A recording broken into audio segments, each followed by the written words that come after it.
When you start writing a manga, there's a fundamental step everyone has to go through, and that's creating your protagonist, the most important character in the story. First, you think about their character design, then their personality and backstory. And very often you get the impression that they work, that they're interesting, that they're ready, that they're perfect. But you have to be very careful, because a protagonist isn't judged by who they are, but by what they provoke. And that's where many authors go wrong. They create a character who looks good on paper, but who doesn't work once placed in a story. They don't create tension, impact, or anticipation. And the worst part is that these mistakes are hard to spot, because they don't make your character bad, just forgettable. And a forgettable protagonist is what ruins a story, even if everything else works. In this video, we'll look at the 4 main mistakes to avoid when creating a protagonist.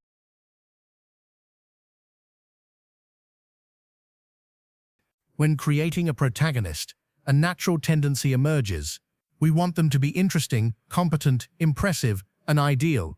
We endow them with qualities, great abilities, and sometimes even commendable moral values. And in the end, we end up with a character who seems to have it all. But from a narrative standpoint, they actually don't work at all. At first, the reader may appreciate them. They see someone who is strong, capable, and confident. Everything flows smoothly. Everything is under control. But as the story progresses, a strange feeling sets in. There is no tension, no doubt, no anticipation, because nothing truly stands in this character's way. And I strongly emphasize the word truly, because we must distinguish between a feeling and a fact. Even if in the story, the character is put in difficult situations. If none of these events leads to real consequences, over time, the emotional impact will be zero. Yet from a factual standpoint, the character is in danger. And that's where the problem becomes clear. A perfect character has no reason to fail, no reason to change, no reason to grow. And without these elements, there is no story, but simply a series of controlled events. This creates something predictable. And when it's predictable, it's inevitably boring, because it's the surprise that creates engagement. A protagonist must therefore have a flaw. Not necessarily an obvious weakness, nor something purely physical. A flaw can be mental, emotional, or ideological. A way of thinking that limits them. A reaction that puts them in a bind. Something that, when faced with certain situations, will prevent them from moving forward properly. And above all, this flaw must be exploitable. It must not simply exist. It must come into conflict with the story. It must create mistakes, consequences, and tensions. Because it is by being confronted with their own limits that the protagonist becomes interesting. In practical terms, this means that your character must not be designed to succeed. They must be designed to face trials and obstacles. So it's not what they do perfectly that matters, but rather what they can't handle. A perfect protagonist is easy to read, but predictable. An imperfect protagonist is unstable, and therefore captivating. And it's this controlled instability that will give your story a real reason to exist. Just a quick reminder, if you're interested in creating or developing original manga, or if you'd like me to do a brief analysis of your manga in a short format, check out CollabManga. Be sure to watch until the end of the video for more details.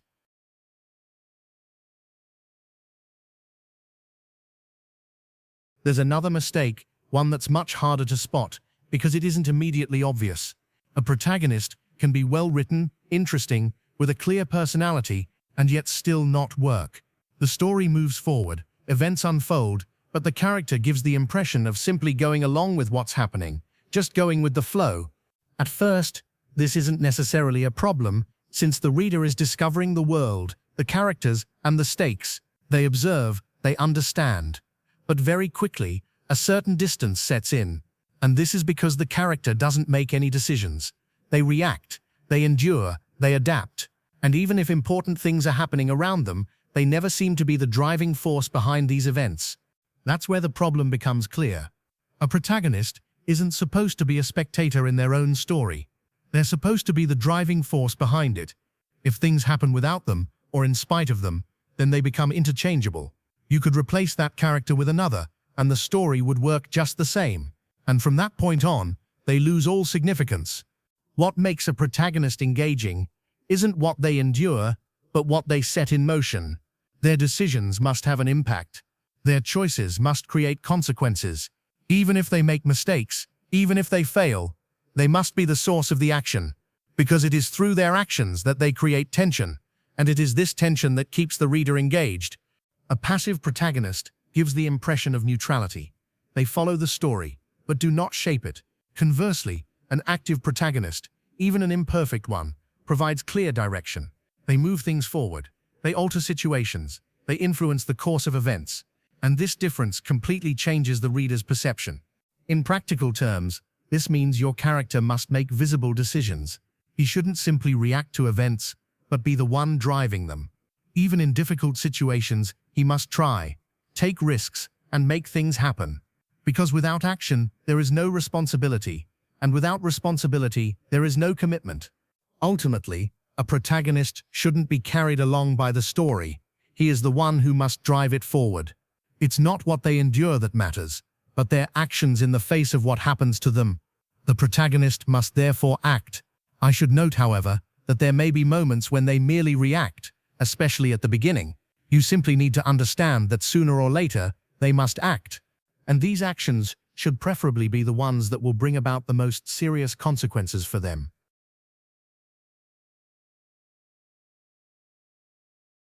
There's a mistake that isn't immediately obvious at first. You create a decent protagonist who seems to have a personality, logical reactions, and a certain role in the story. And yet, after a few pages, they leave no impression. The reader understands them, but doesn't remember them. This problem stems from something very simple, a lack of distinctiveness. The character works, but he's just a simple archetype. A character we've already seen in other works, but with a different character design and backstory. He has no particular way of thinking, no unique way of acting, no dominant trait that truly sets him apart. He may be well constructed, but he lacks a strong identity. The character doesn't leave an impression. He doesn't create a clear image in the reader's mind. And without that image, it becomes difficult to become attached to him. Because attachment doesn't come from consistency, it comes from uniqueness. This distinctiveness is a trait that can simply be a particular way of thinking, an obsession, a fear, or a worldview. The nature of this trait doesn't matter, but it must be quickly identifiable and reflected in the character's actions. Ultimately, a generic protagonist isn't a bad character. It's a character who leaves no impression. And in a story, failing to leave an impression is the same as not existing. It isn't complexity that makes a character interesting. It's their ability to be recognized, understood, and remembered. And that ability comes from only one thing: a clear, visible, and confident identity. To delve deeper into CollabManga. As explained earlier, it helps boost the visibility of various manga projects through several tools made available on the platform. The first of these is a sponsorship system built into the site. Any content creator can sign up on the site and list their various sponsorship options. Meanwhile, as authors, you can benefit from the visibility provided by the content creator to promote your work. The second tool is the various social media accounts linked to CollabManga, where chapters will be posted along with some quick analysis videos. I myself will be able to promote them on this channel, etc. And finally, there's the mobile app, currently under development. It will be a mobile version of the site, but directly accessible via the various app stores. As a result, thanks to the various notifications and the fact that the site is in app form, you'll benefit once again from greater visibility. And of course, CollabManga features a full catalog, a messaging system, and a suggestions page to help you out if you're stuck for ideas.